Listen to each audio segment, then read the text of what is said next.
ئەگەرچی بە درێژایی مێژوو کێشەی نێوان هەرێم و بەغدادبوونی هەبووە و زۆر جارگەلی کورد بۆ گەیشتن بە مافەکانی پاڵپشتی زۆرێک لە وڵاتانی زلهێزی بەدەست هێناوە و وەک بەشێکی گرنگ لە ئاستی جیهان سەیری کراوە. بەڵام لە دوای ئەنجامدانی ڕیفراندۆم گەلی کورد تووشی شکستێکی وا هات. عێراقی لە وڵاتێکی لاوازەوە بۆ وڵاتێکی تۆکمە و قایم گۆڕی. لە دوای ئەو ڕووداوانش خەڵکی چاوەڕوانیان دەکرد کورد لە ژێر دەسەڵاتی عێراقدا ژیانێکی خۆشتر بەدی بکەن. بەڵام تا ئێستا ئەم چاوەڕوانیە درێژەی هەیە و بەڕای چاودێرێکیش بێبەرنامەیی و بێفکری سیاسی هەریەکە لە یەکێتی و پارتی لە ماوەی 26 ساڵی ڕابردوودا ئەم کارەساتەی بەسەر هەرێمدا هێناوە. بە بڕوای من هۆکارەکە دوو بەشە. بەشێکی پێیوەستە بە عەقڵیەت و سیاسەتی حکوومەتی مەرکەزی کە بە هەموو مانایەک دەیەوێت انتقام بکە و سزایەکی جەماعەی خەڵکی کوردستاندا لە بەرامبەری ئەو هەڵە استراتیژیانەی حکوومەت و دەسەڵات لە هەرێمی کوردستان کردوویەتی. بابەتی ڕیفراندۆم هات کە بۆ خۆی بوو بە یەکێک لەو تەبرینانەی کە حکوومەتی عێراقی و بە چاوپۆشی دنیاش سیاسەتێکی تون بەرامبەر هەرێمی کوردستان بە هەموو پێکاتەکانیەوە بگرێتە بەرهەمی سیاسەتێکی ناتەندروست و غەڵەتی هەرێمی کوردستان و سەرکردایەتی و حکومڕانێتی لە هەرێمی کوردستان بەوەی کە لە ماوەی 26 ساڵی ڕابردوودا بە هەموو مانایەک سیاسەتێک ممارەسە کراوە کە سیاسەتێکی بێ ئایندەی نازانستی بێفکر بووە پشتی بە میزاج بەستووە دوور بووە لە بە هەموو مانایەک توێژینەوە و لێکۆڵینەوەی عەقڵانی دوور بووە لە سیاسەتی بەشداری پێکردنی هەموو لایەنەکان.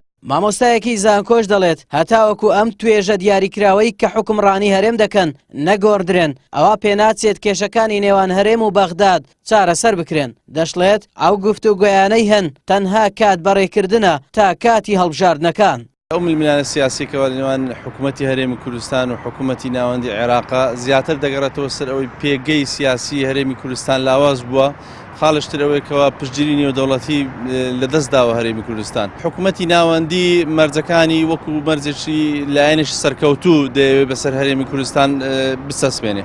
بەڵام ئەوەش پێویستە بوترێکەوە لە بنەڕەتدا هەرێمی کوردستان حکوومەتێکی ناشەفاف و ناڕوون بووە حکوومەتێک بووە لە خراپترین حکوومەتەکانی دەسەڵاتدارانی جیهان بووکەوە دەستی هەبووە لە گەندەڵی نەیتوانیوە چاکسازی ڕاستەقین بکە ئەوش بەهۆیەوەکەوە ئەو سەرکردەوە ئەو دەسەڵاتداران خۆیان بەشێک بوونە لە گەندەڵی و پرۆسەی گەندەڵی بووە ناتوان هیچ چاکسازی بکەن. لە ماوەی 26 ساڵی ڕابردوودا تەنها یەکێتی و پارتی حکومڕانی زۆرینەیان لە کوردستاندا کردووە و هەر ئەمانیش لەسەر ئاستی ناوەخۆ و دەرەوە مامەڵەیان لەگەڵ وڵاتان کردووە و ئێستاش ئەم دوو هێزە پۆستی باڵایان لە پرۆسەی حکومڕانیدا هەیە و عەبادیش کە سەرۆکوەزیرانی عێراقە نایەوێت جارێکی تر مامەڵە لەگەڵ هێزێک بکات کە میلەتەکەیان بەرەو نەهامەتی و سەر لێ شێواوی بەرن. شارەزایانیش دەڵێن عەبادی وەک براوەیەک مامەڵە دەکات و ناردن و نەناردنی موچەش وەک دوایین کارت بەرامبەر دەسەڵاتی کورد بەکاردێنێت و کەی مەبەستی بوو یاخود ئەم دوو هێزەی لە کوردستان تاڵانکاری دەکەن